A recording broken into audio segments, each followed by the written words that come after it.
Hello, everybody. Hello. I'm Tony D. This is Tony D's channel, and it's been over a week of the madness associated with the Boys of Dungeon Lane, which I believe is album number 22 from Paul McCartney as a solo artist.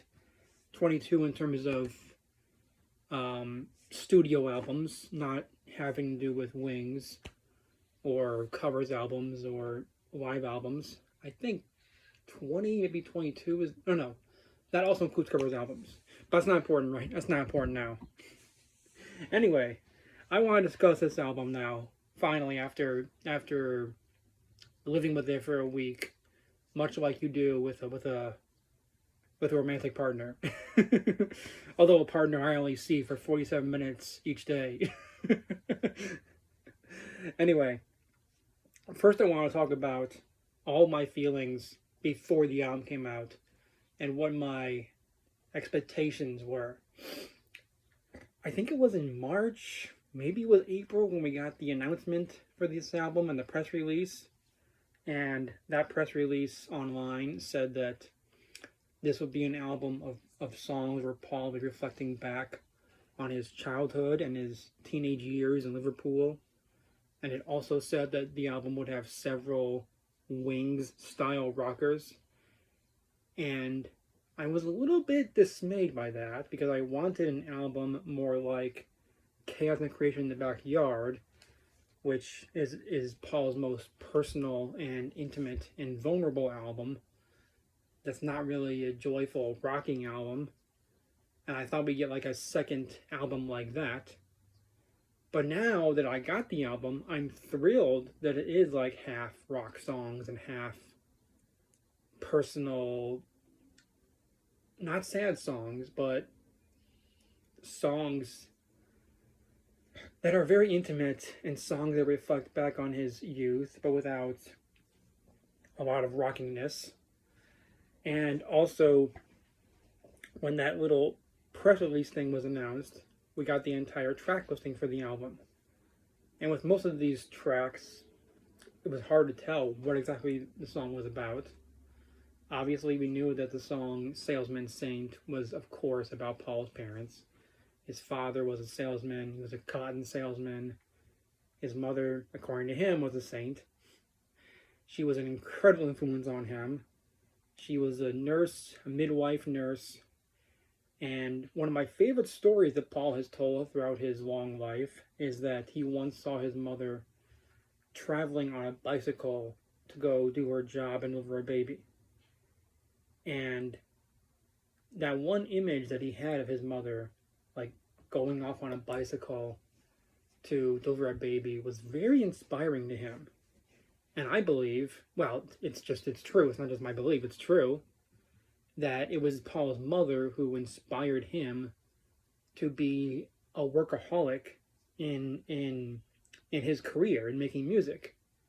You know, Ringo Starr has had this interview that plays on the Beatles XM channel where he says, well, in the last few years of the Beatles, Paul would ring us up on the phone and say, hey lads, we gotta go to the studio and make another record now. And he would say that if it wasn't for Paul, they would not have made their last 2 or 3 albums or something like that. And I just think it's true that after the unfortunate, tragic death of their manager, Brian Epstein, Paul was the one who took on the role of manager in the band. A little bit similar to how Mick Fleetwood was both the drummer and the manager of the band Fleetwood Mac. Paul was the one who decided that they would do a movie that they directed and wrote themselves, Magical Mystery Tour, which of course was the first thing the Beatles did that really bombed with, you know, the general public. When it was on TV, it was seen as a joke and a piece of crap. He was the one who wanted to do the Get Back project and have Get Back be this documentary about making an album from scratch, and then a live concert on TV of the songs from that album. And then it was George who quit the band, and he would only return to the band on the condition that they that they don't do a TV special or a live concert. And if you look at Paul's solo career, he has made more albums than the other three of them. Well, Ringo probably made more, but that's if you don't count Wings, obviously. But he made way more solo albums than George Harrison or John Lennon. John, of course, didn't make as many albums for the tragic reason of his death. George didn't because, in the 80s, he became a film producer for about 5 or 10 years. And even after that, when he got back into making music, he just didn't care that much to put out a new album or single every year. And then, of course, death got to him. But anyway, I'm just talking about how Paul is the most career dedicated man of the four Beatles. Even when he wasn't making music in the 70s and 80s, he was focused on trying to make films.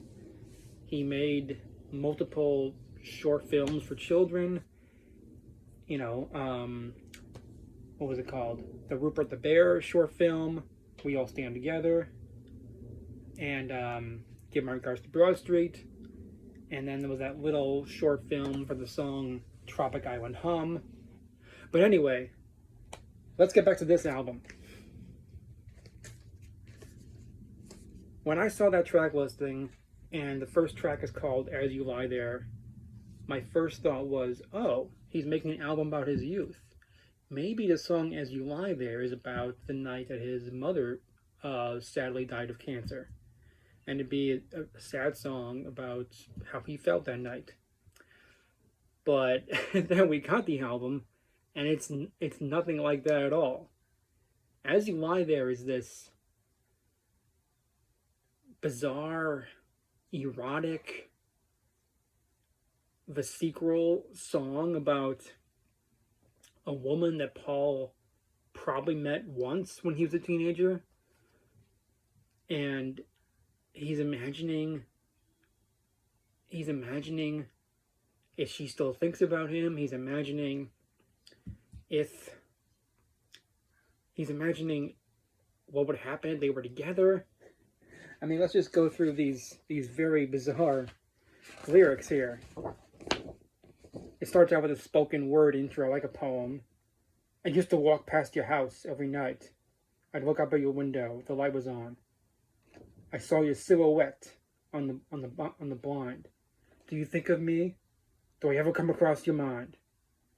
Although we only met one time, I can't forget the feeling that came over me. I'd like to think that we could be together forever. And then he's his own background vocalist on Forever, Forever. As you lie across your bed, am I there inside your head? As you lie there, in the room beyond the blind, do I ever come across your mind?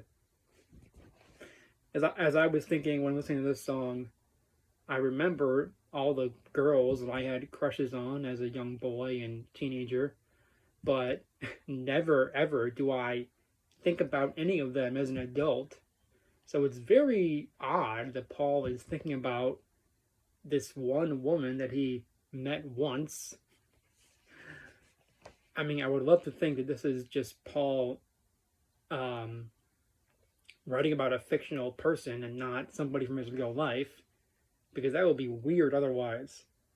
I mean, he's been happily married now since 2011 to Nancy, and I can't imagine what she thinks about him still thinking about somebody from his teenage years.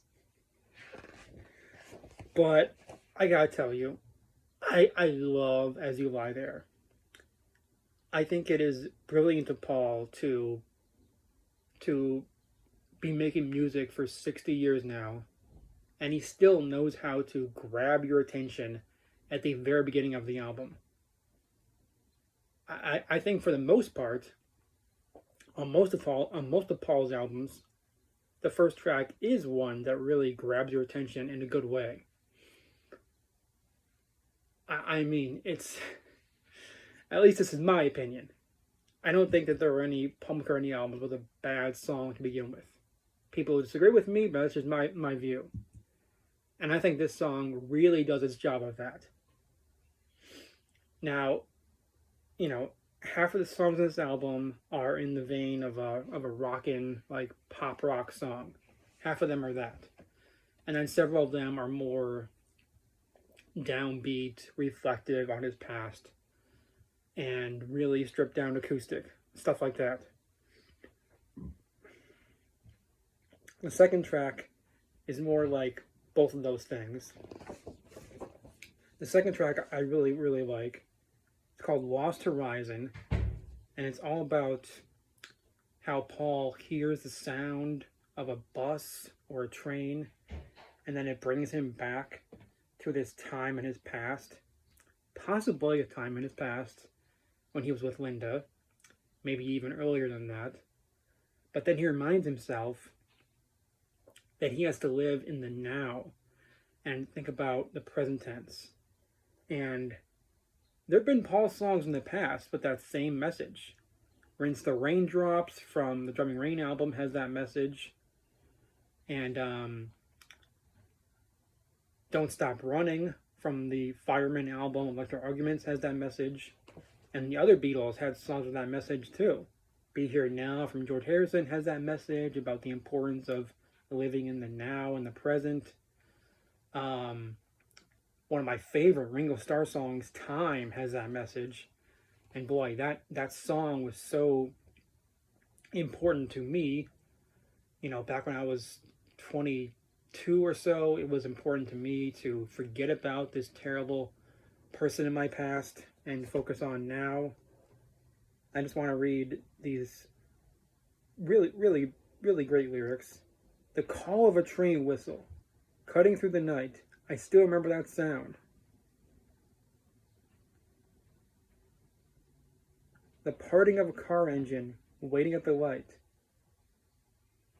That sound can lift me up, can do my head in. That sound can take me back to the lost horizon, where every moment we shared brought us closer together. See, that's why I think maybe it's about Linda. Or maybe it's about the other Beatles, George, John, and Ringo. Or maybe the first the earlier Beatles, Stu Sutcliffe, was the start of Forever. See, Paul wrote these lyrics in cursive in here. And cursive is not easy to read. The chimes of a clock ticking on the tabletop. I remember that sound. Braking of a bus, something, coming to a stop. From a distant fairground, music from a distant fairground, that sound can shake me up, can lift my spirit. Come to the back, to the lost horizon, where every moment we shared brought us closer together, and every day we spent there was the start of the first day of forever. Day breaks along the lost horizon.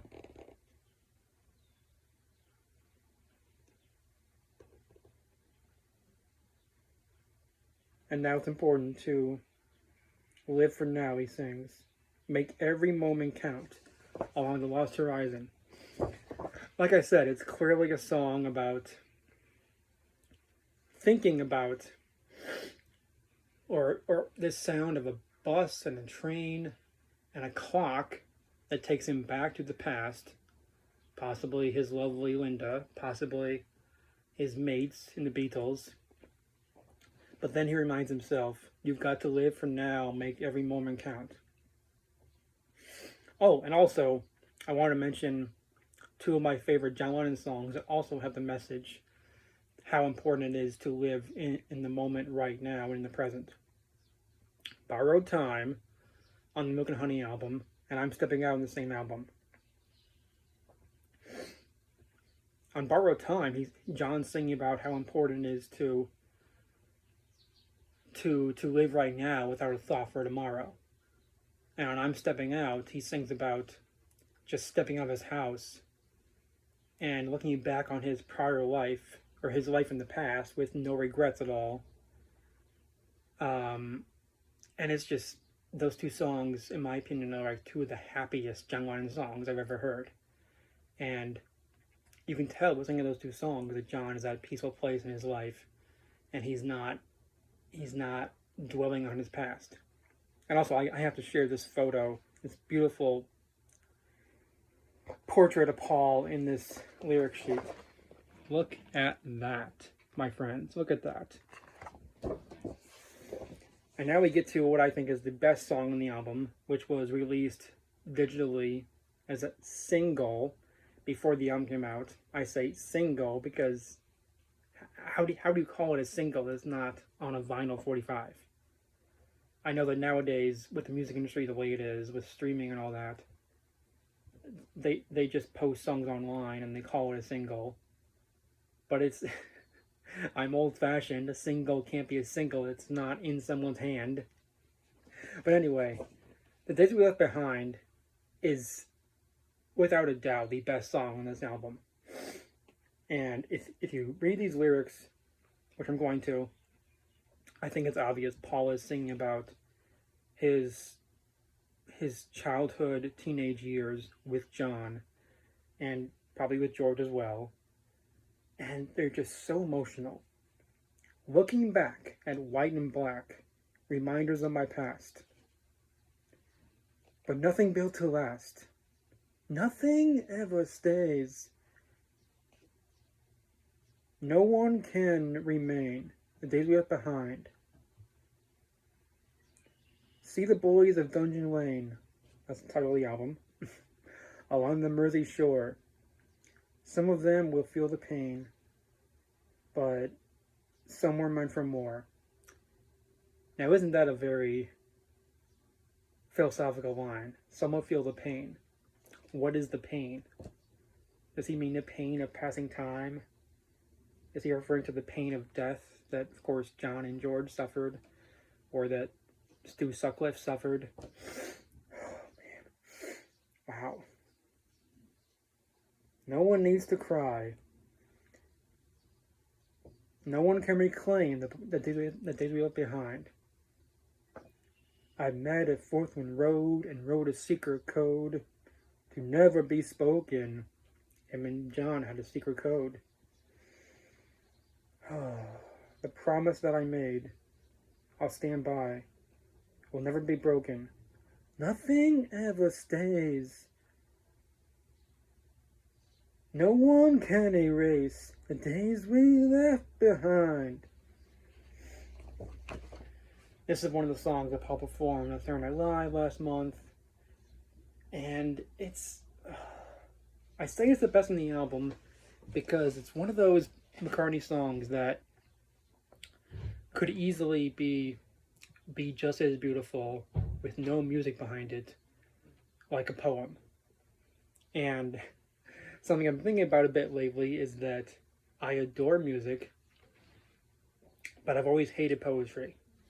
Well, hate's a strong word. It's just, poetry bores me.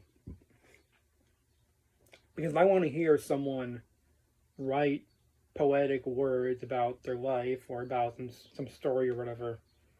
I don't want to just hear it with no music behind it. I want to hear it with beautiful music behind it that makes it more compelling to listen to. But it's boring when someone just talks, reading a poem, a cappella. The music is way better when there are poetic lyrics. And I think the true test of a great songwriter is when you can strip away the music from their songs and the words can stand alone as a poem. And I think John Lennon said at one point that Across the Universe was one of his songs, or maybe the first song of his that, yeah, it was a song of his that is beautiful without music in it, with just the words. And obviously John Lennon wrote a lot of songs that are beautiful without the music and just the words. Paul has written probably hundreds of songs that can stand alone with just the words. Tom Petty has written songs like that. Listen to the album Wildflowers and you'll hear songs like that. I'm just saying that, brilliant songwriters write songs like their poems and then add music to them. That's why when I listen to music, I listen to the words first and try and find out what emotions and themes those words are describing and what the story in that song is telling. Because I love storytelling so much in any form, music or film, but not a novel. Anyway, let's get to more of the album. After Days We Left Behind, we get to this absolutely catchy, perfect pop song called Ripples in a Pond. And it looks like on the lyric sheet that in a pond was changed. It looks like it was on a pond and then he changed it to in a pond. But anyway, this is a beautiful, catchy love song aimed at Paul's wife, Nancy. Sometimes I get the feeling that you're so good for me. I must be blessed. Must be blessed. My mind says without you, something don't agree. I know that is for the best. For the best. You tell me that you know what's going on with me. I should have guessed. Should have guessed. Before you think that something's going wrong, I'd like to get it off my chest. Off my chest. I love you more than I ever did before. The feeling grows and grows. Let's carry on making ripples in a pond and we will see how far it goes. Reaching out to the universe. Skimming across the sea, the sky. If you say we've been through worse, I'll have to say it's something that couldn't deny. It sounds like it's 30 or 40-year-old Paul, a little bit. I mean, he sounds much younger than he really is in this song. And if he was 30 or 40 years old, this song would easily be a huge hit single on the radio. And I really admire Paul for still writing a song like this that you would expect someone who's 40 years old to write, rather than someone who's 83. I really respect that. Again, this is, it's like one of the early Beatles songs that just perfectly captures joy and captures love of being in a new relationship or new marriage. It just perfectly captures that feeling of you're with somebody new and it's going great, and you just wanna continue to be with them, and you just want to have fun together, and you just want joy and love with that person. And I was a bit confused before exactly what ripples in a pond means. But if you throw little stones into the water in a pond, it makes a little bit of a ripple with the air. And so I think what he means is, let's make a little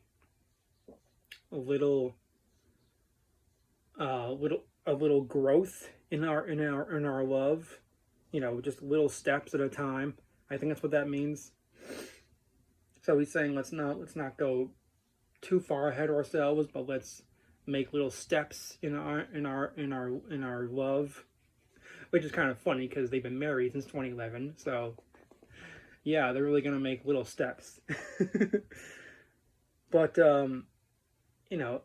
this song was written for some young up and coming pop singer like Justin Bieber or somebody.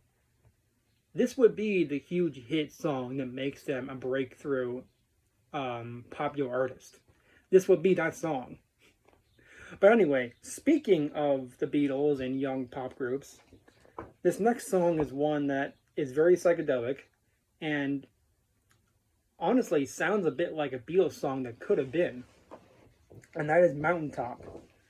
Now, I think Paul has said that Mountaintop was inspired by his time performing at Coachella, the music festival where a lot of young 20-year-old people go and listen to music and get really high.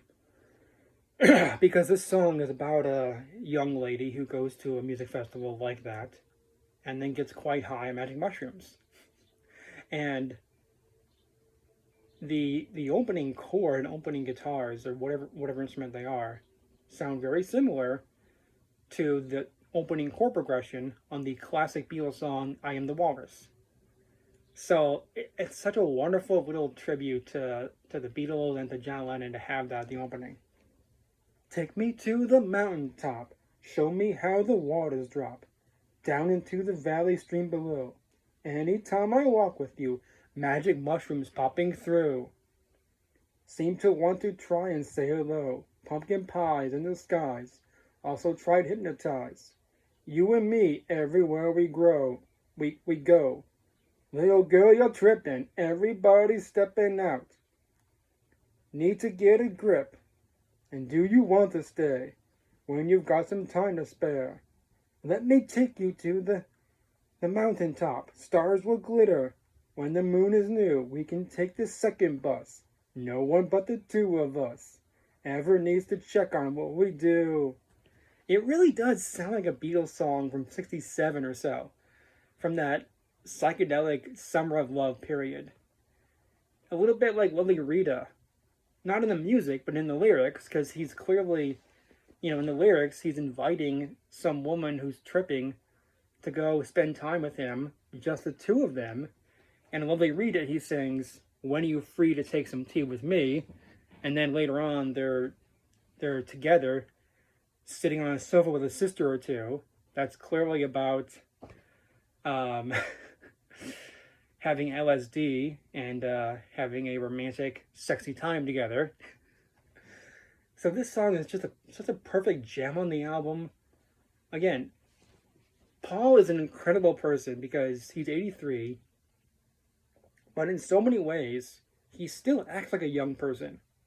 The fact that he's still writing these songs about psychedelic drugs and these catchy pop love songs make it seem like he's an 83-year-old who still has the mindset of a young person.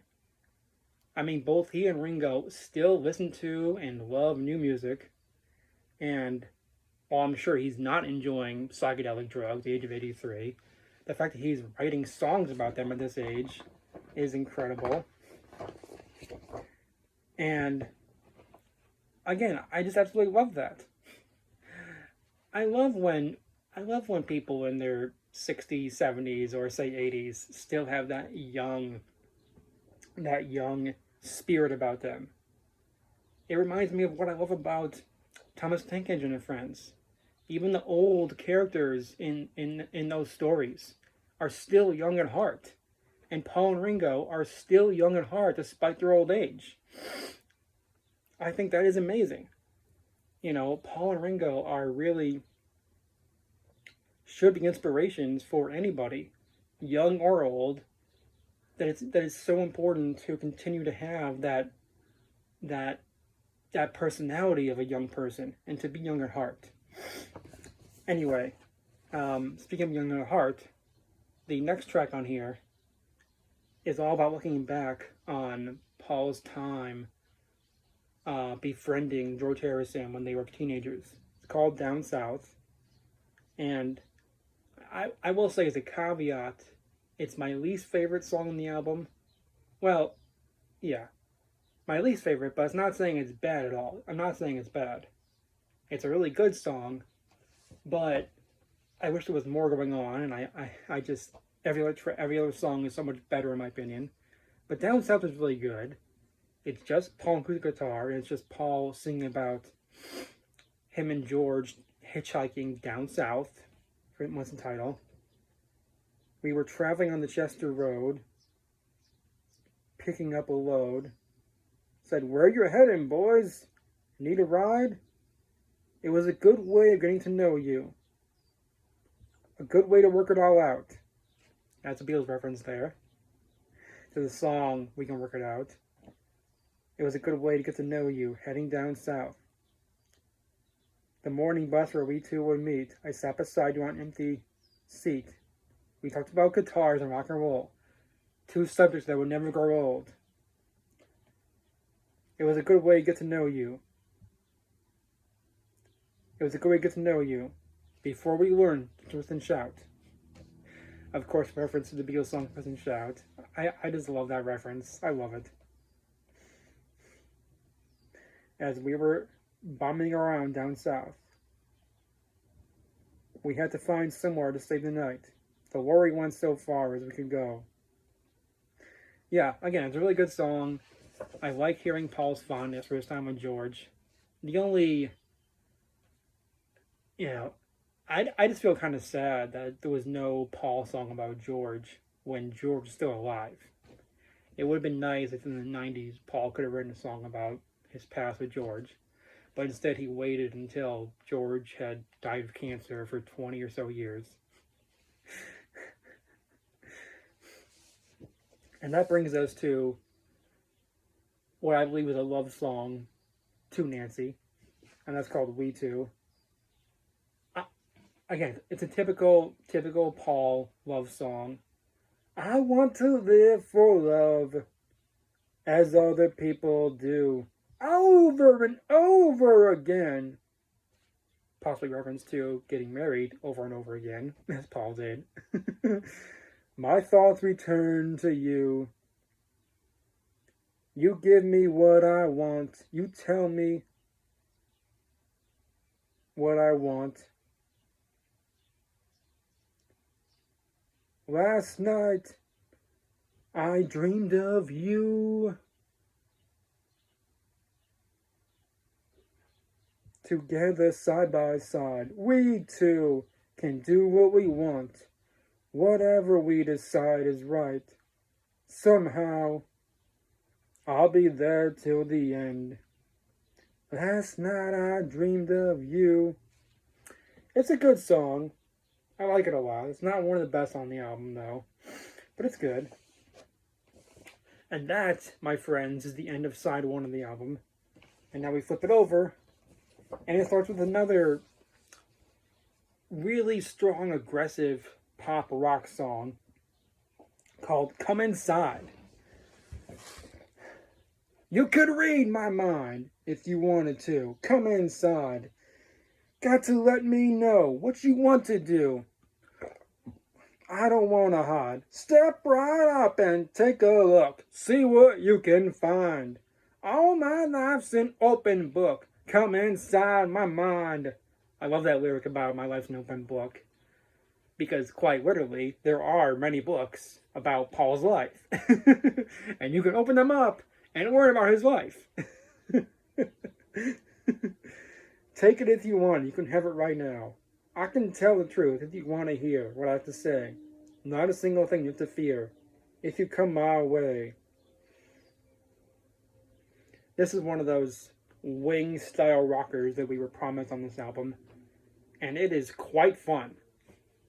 Like I said, I think it's really funny that Paul sings about all my life an open book, because on this album and on other recent Paul albums like Flaming Pie and Chaos and Remember Must Fall, he's singing about his life in the past, and in that sense, his life's an open book.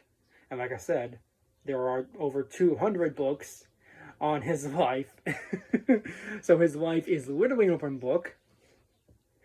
But it's a really fun song, and like I was saying before, if it was still the 70s or the 80s and Paul songs were hits on the radio, this could easily be a single that would be a huge hit on the radio. But I think there are much better songs on the album that would be hits on the radio if it was still the 80s. And then we get to another, well, it's not really a love song, but sort of, called Never Know. It's one of these songs about someone who is very unsure and reluctant about the person they're with romantically. I want to be the one that's there for you. I want to see your truth. I want some love and peace. Very typical for Paul, who sung about peace a lot. We need that right now. Your wonders never cease to be. Oh, oh, oh.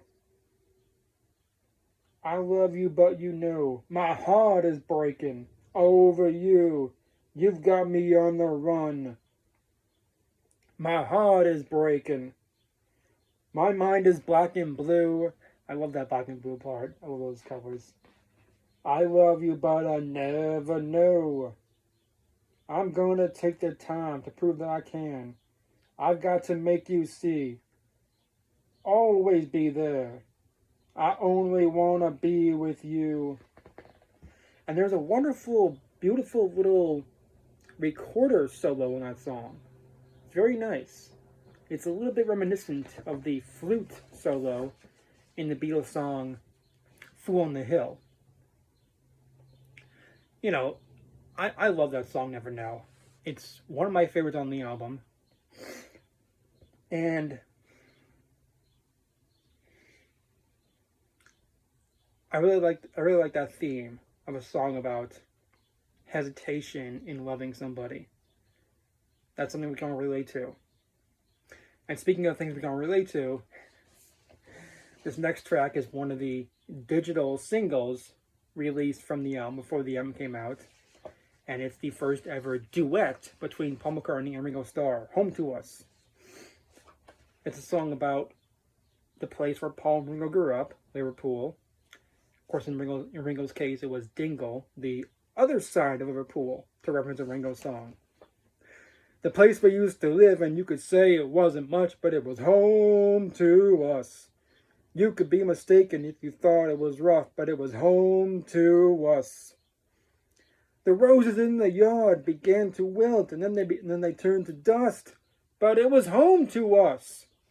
Now, putting on your psychologist hat, what could he be referring to there? The roses in the yard began to wilt and then became dust. Could that be because Paul's mom planted those roses and then sadly she died of cancer and there was no one there to take care of them? Could be. Which I think is great because it's a little bit of a dark lyric in a great poppy song. The lady on the hill was drinking brandy, eating caviar. The perfect toast. My mom is in the kitchen washing dishes and she burnt the toast. Such a hilarious lyric. The kids are in the alley playing ball until the sun goes down. Now that's not just about Liverpool. That's true in any neighborhood in the world, which is why the song is